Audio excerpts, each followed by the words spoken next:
Magandang araw po sa inyo lahat. Update po tayo sa ating tanim na pipino sa buwan ng September 30, Monday 2024, at ito po yung ating tanim na pipino kung saan tayo po ay nagpo-pruning at nagtatanggal na rin sabay ng pagtanggal ng damo. Ayan po. Ayan po yung ating diskarte dito sa ating pagpipipino. Nagtatanggal po tayo ng dahon sa ilalim at ng sanga para hindi madapuan ang mataguan ng mga insekto, at higit sa lahat mag-harvest tayo ay hindi mahirap, talagang makikita natin. Ayan po. Ayan po. Nagtatanggal po tayo ng isa, dalawa, tatlo. No? Tatlong sanga. At sa pang-apat, hindi na tayo nagtatanggal para yun na lang doon tayo magpapabunga. Kasi ang mga unang sanga at pangalawang sanga ay hindi na rin yan maganda ang kanyang bunga. No, hindi masyado malaki at baliko lang. Kaya atin na rin yan tinatanggal. Ayan po sa ay ating pinapakuha na rin yung sabay yung damo dahil mahaba na rin. Ayan po yung paglinis niya, oh. Ayan po yung diskarte natin para siguradong tuwid at malaki ang ibibigay na bunga ng ating pipino. Ayan po yung mga tanim natin. May sitaw tayo. At meron na tayo dyan na dalawang plat na malalaki at mayroon ng bunga. No? At sa ngayon nga ay sa buwan na ngayon, sa buwan na to ay talagang grabe ang pagmahal ng pipino dito sa amin. Nung nakaraang buwan ay nagmahalaga lang ng 15 to 10 pesos per kilo. Samantala ngayon ay pumapatak na talaga ng nasa 50 to 60 pesos per kilo, no?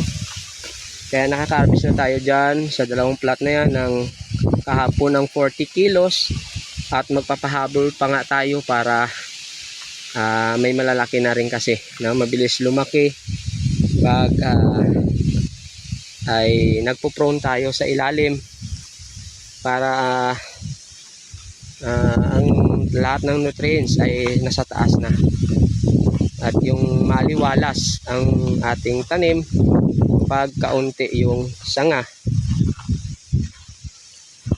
Yung bulaklak at ang kanyang bunga ay natutuloy. Ayan, oh. Ayan po. At ang ating pagitan dyan, oh, nasa kalahating metros bawat puno. At nagtry po at ang ating pala pong ginawa rito ay direct seeding po ito, no? Binabad muna natin yung buto sa tubig na may growth hormone, at after 2 days umano na, may tumubo na, no? May pangil na siya, tsaka natin nilagay dito. At yun, talagang sa awa ng Panginoon, kita yun naman, halos lahat ay buhay. No, kaunti lang ang namatay. No, ang ganda naman ng tubo niya. Ayan, oh. Direct seeding po yan.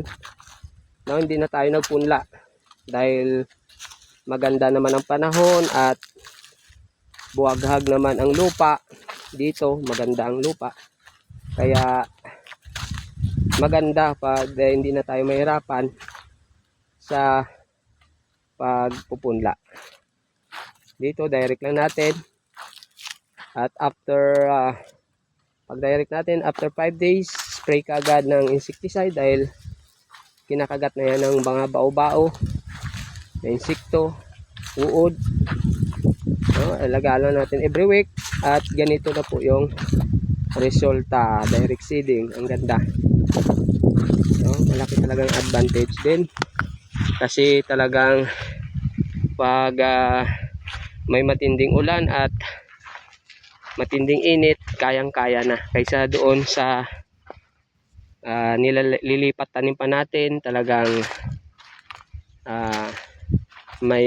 mayroong pang namamatay.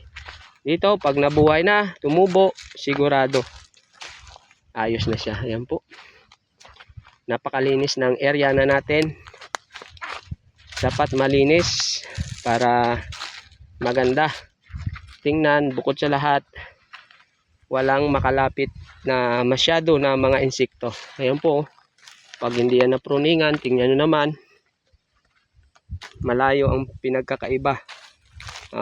Ayan o.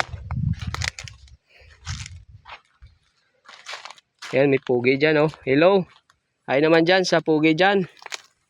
Ayan. Sipag ng ating mga katuwang sa pagugulay. Ayan o, ang ganda ng tubo ng ating pipino. At sa magtatanong dyan pala, yung binhi natin, no, S-West pa rin, company ng S-West, at ang variety po ay Legacy.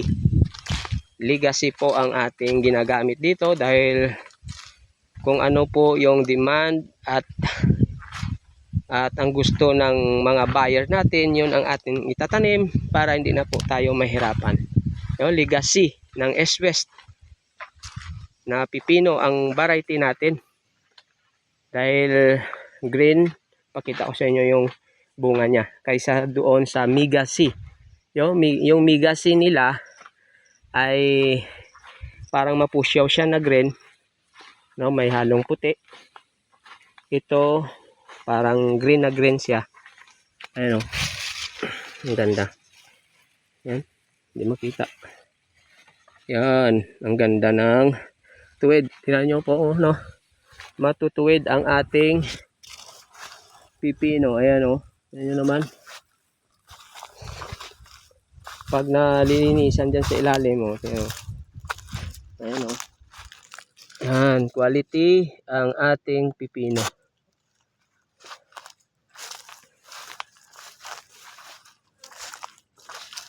Ayan po, pangalawang harvest pa lang po natin dyan. At mamaya ay magsiligpid tayo. Nagsisimula pa lang po itong mamunga ng marami. Ayan po. Ayan, salamat po sa inyo. Naway ingatan tayo ng ating Panginoon. God bless po. At sana po ay supportahan nyo naman ang ating Facebook page at sa ating YouTube channel, Alan the Good Farmer. Salamat po sa inyo. Salamat sa lahat-lahat na nagsusupport.